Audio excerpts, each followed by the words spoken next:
Le bouddhisme.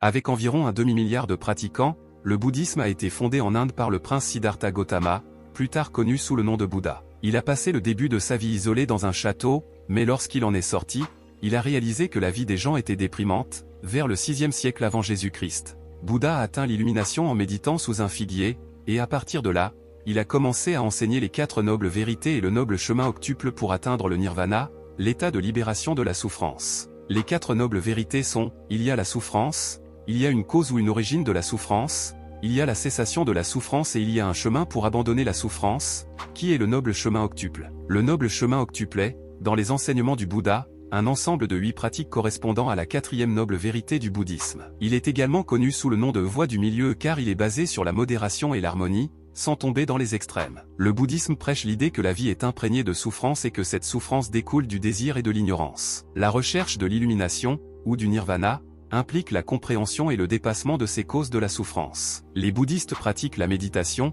la récitation de mantras et le culte dans les temples. Ils suivent les 5 préceptes, qui comprennent l'abstention de tuer, de voler, de mentir, de consommer des substances intoxicantes et de s'engager dans un comportement sexuel inapproprié. De plus, le bouddhisme met l'accent sur la compassion, la bonté et la non-violence comme des valeurs fondamentales. Hindouisme. L'hindouisme remonte à des millénaires, aux civilisations de la vallée de l'Indus, dans l'Inde ancienne. C'est l'une des religions les plus anciennes du monde, sans fondateur unique ou texte sacré centralisé, bien qu'elle suive principalement les Védas. L'une des différences de l'hindouisme est le fait qu'il possède un large éventail de traditions au sein même de la religion, y compris des polythéistes, des monothéistes et même des athées. Une phrase qui illustre cela est « Un homme peut ne pas croire en Dieu et se considérer quand même comme hindou », prononcée par Mahatma Gandhi. Bien que l'hindouisme soit une religion diversifiée, avec une variété de croyances, de pratiques et de divinités, certains principes fondamentaux unissent ses adeptes, à savoir, croyances basées sur les Védas, principaux écrits sacrés hindous, croyance en un être suprême, Brahman, qui est l'essence de tout dans l'univers. L'idée de karma et de réincarnation, où les actions d'une personne dans une vie déterminent son destin dans la suivante. La quête de la libération du cycle de naissance et de renaissance, samsara, par la réalisation spirituelle, moksha. La vénération de diverses divinités, notamment Brahma, le créateur, Vishnu, le préservateur, et Shiva, le destructeur. Les pratiques religieuses dans l'hindouisme comprennent des rituels quotidiens tels que la puja, adoration, la méditation, le yoga et la participation à des festivals religieux. Les hindous visitent souvent les temples pour faire des offrandes aux dieux et chercher des conseils spirituels auprès des prêtres. De plus, la lecture des Védas, textes sacrés, la récitation de mantras et la pratique de différentes formes de dévotion sont courantes parmi les adeptes. Dans la société hindouiste, la structure est basée sur le concept de caste, un système social hiérarchique qui divise les gens en groupes avec différentes fonctions et statuts. Au sommet de la hiérarchie se trouvent les prêtres et les érudits, suivis des guerriers et des dirigeants, puis des commerçants et des agriculteurs, et enfin des travailleurs manuels et des intouchables, qui ont historiquement été marginalisés et discriminés. Judaïsme. Le judaïsme est une religion monothéiste qui a émergé avec les Israélites dans le bassin méditerranéen oriental. Les Israélites étaient l'une des tribus nomades de la région, ainsi appelées parce qu'ils se considéraient comme les descendants de Jacob, qui a changé son nom en Israël. Abraham est considéré comme le père du judaïsme, et Moïse a joué un rôle crucial en conduisant les Hébreux à la libération de l'Égypte et en remettant les 10 commandements sur le mont Sinaï. Les Juifs croient en un Dieu unique et sans image, qui a créé l'univers et établi une alliance avec le peuple d'Israël. Ils suivent les lois et enseignements trouvés dans la Torah, qui comprend les 5 livres de Moïse. Le judaïsme est une religion basée sur la pratique, qui inclut l'observation de rituels tels que la circoncision masculine, le samedi, Shabbat, et les fêtes juives, comme Yom Kippour et Pâques. Les synagogues sont les lieux de culte où les juifs se réunissent pour prier et étudier la Torah. Christianisme. Le christianisme a commencé il y a environ 2000 ans, dans la région de la Palestine, avec le ministère de Jésus de Nazareth. Jésus est considéré par les chrétiens comme le Fils de Dieu et le Messie promis. Son enseignement sur l'amour, le pardon et le salut a attiré de nombreux disciples. Aujourd'hui, le christianisme reste la plus grande religion du monde, avec environ 2,4 milliards de fidèles. Les chrétiens croient en la Sainte Trinité, Dieu le Père, Dieu le Fils, Jésus-Christ, et Dieu le Saint-Esprit. La Bible est considérée comme la parole de Dieu, divisée en Ancien et Nouveau Testament, où le Nouveau Testament est appelé la Bible hébraïque, et le Nouveau Testament enregistre la venue de Jésus et des premiers chrétiens, contenant des enseignements moraux, historiques et spirituels. Le christianisme a plusieurs branches en son sein, comme les protestants, les catholiques romains et les orthodoxes. Les églises chrétiennes sont des lieux de culte et de rassemblement, où les fidèles participent à des célébrations telles que des messes, des cultes et des services liturgiques. Les sacrements, comme le baptême et la communion, sont des rituels importants dans la vie chrétienne, symbolisant la grâce et la communion avec Dieu.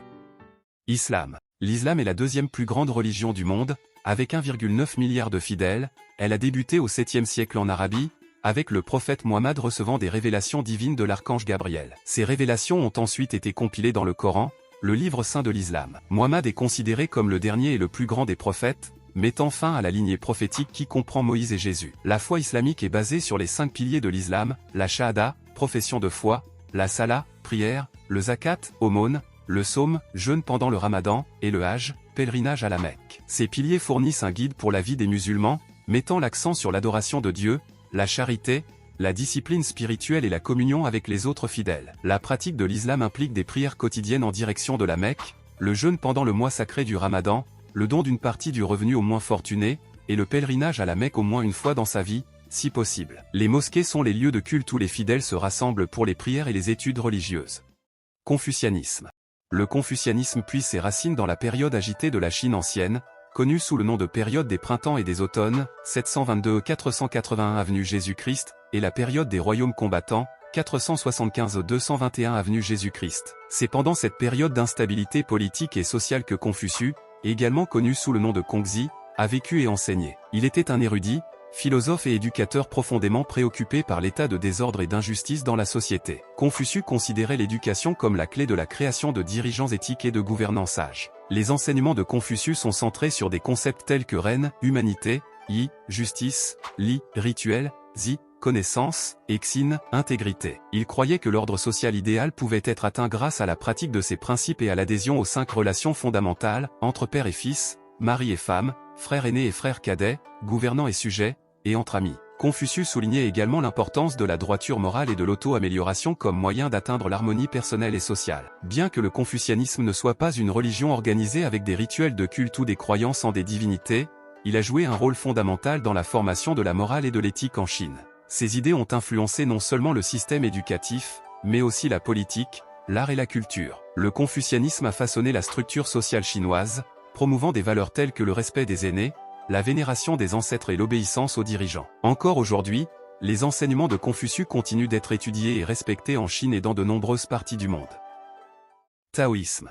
Le taoïsme a des racines profondes dans l'ancienne culture chinoise, émergeant comme une réponse philosophique et spirituelle aux troubles sociaux et politiques de l'époque. Son fondateur, Laozi, est une figure mythique dont l'existence historique ne peut pas être entièrement vérifiée, mais ses idées et ses enseignements ont profondément façonné la culture chinoise. Le Tao Te Ching, attribué à Laozi, est un texte fondamental qui présente des concepts tels que le Dao comme l'origine de tout, l'importance de la non-action, Wuwei, et la valorisation de la simplicité et de la spontanéité dans la vie. Les principes du taoïsme sont complexes et multifacettes. En plus de la recherche de l'harmonie avec le Dao, le taoïsme met l'accent sur la dualité complémentaire, représentée par les concepts de yin et yang, qui symbolisent les forces opposées et interdépendantes de la nature. Les pratiquants taoïstes cherchent à équilibrer ces forces dans leur propre vie pour atteindre la santé, le bonheur et l'épanouissement spirituel. La pratique du taoïsme est variée et comprend une large gamme de rituels, de cérémonies et de techniques d'auto-développement. La méditation est une partie essentielle de la pratique, avec des méthodes visant à apaiser l'esprit,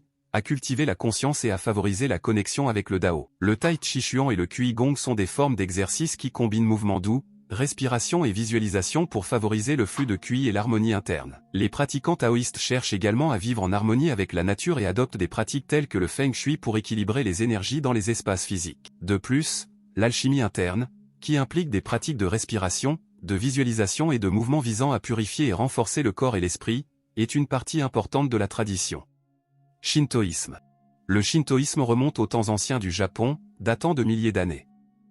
Son histoire est étroitement liée à celle du Japon lui-même, influençant les rituels, les traditions et même les événements politiques. Le terme shintoïsme signifie le chemin des dieux ou chemin des kami. Une caractéristique frappante du shintoïsme est la vénération de la nature et des kami, les divinités ou esprits vénérés dans cette religion. Les sanctuaires shintoïstes, appelés jinja, sont des lieux saints où les fidèles peuvent se connecter avec les kami et chercher leur bénédiction. Les rituels de purification, tels que le misogi, qui implique de se laver les mains et la bouche avant d'entrer dans le sanctuaire, font partie intégrante de la pratique shintoïste. Les festivals, appelés matsuri, sont une autre manifestation importante du shintoïsme. Célébrés à différentes périodes de l'année, ces festivals ont pour but d'honorer les kami, de remercier pour les récoltes, de marquer des événements historiques et de renforcer les liens communautaires. Pendant les matsuri, les participants portent des costumes traditionnels, réalisent des danses folkloriques et participent à des rituels religieux. Le shintoïsme est profondément ancré dans l'identité culturelle japonaise. Bien que de nombreux Japonais s'identifient comme shintoïstes, la pratique du shintoïsme n'est pas exclusive et se combine souvent harmonieusement avec d'autres religions, comme le bouddhisme. Les Japonais participent souvent à des cérémonies shintoïstes à des moments importants de leur vie, tels que les naissances, les mariages et les funérailles, sans considérer cela comme une contradiction avec d'autres croyances qu'ils pourraient avoir. De plus, le shintoïsme exerce une influence significative sur divers aspects de la vie japonaise, de l'architecture des sanctuaires à la cuisine traditionnelle, en passant par les arts et même la langue. Les concepts de pureté, d'harmonie et de respect de la nature imprègnent la société japonaise et sont essentiels pour comprendre le shintoïsme. Spiritisme. Le spiritisme a été systématisé par Allan Kardec, un éducateur et écrivain français, dont le véritable nom était Hippolyte Léon Denisard Rivail. Kardec s'est consacré à l'investigation de phénomènes tels que la communication avec les esprits par le biais de la médiumnité. Ses recherches ont abouti à des œuvres fondamentales, parmi lesquelles le Livre des Esprits, qui est devenu la base du spiritisme. Kardec a réalisé que les messages reçus des esprits contenaient une philosophie morale cohérente et éclairante, offrant des réponses à des questions profondes sur la vie et l'univers. Cette approche a attiré un grand nombre de disciples, formant la base de la communauté spirite. Dans le spiritisme, on croit en l'existence d'un monde spirituel habité par des êtres désincarnés, où l'âme humaine poursuit son voyage après la mort physique. Les praticiens cherchent à développer la médiumnité, qui est considérée comme une faculté naturelle de l'âme, et à l'utiliser pour établir un contact avec les esprits lors de réunions médiumniques. Les réunions spirites sont le point de rencontre des praticiens, où se déroulent des études des œuvres d'Allan Kardec, des pratiques médiumniques, des passes magnétiques et des moments de réflexion et de prière. Les médiums jouent un rôle important dans ces réunions, servant d'instruments pour la communication avec les esprits et pour la transmission de messages et d'enseignements spirituels.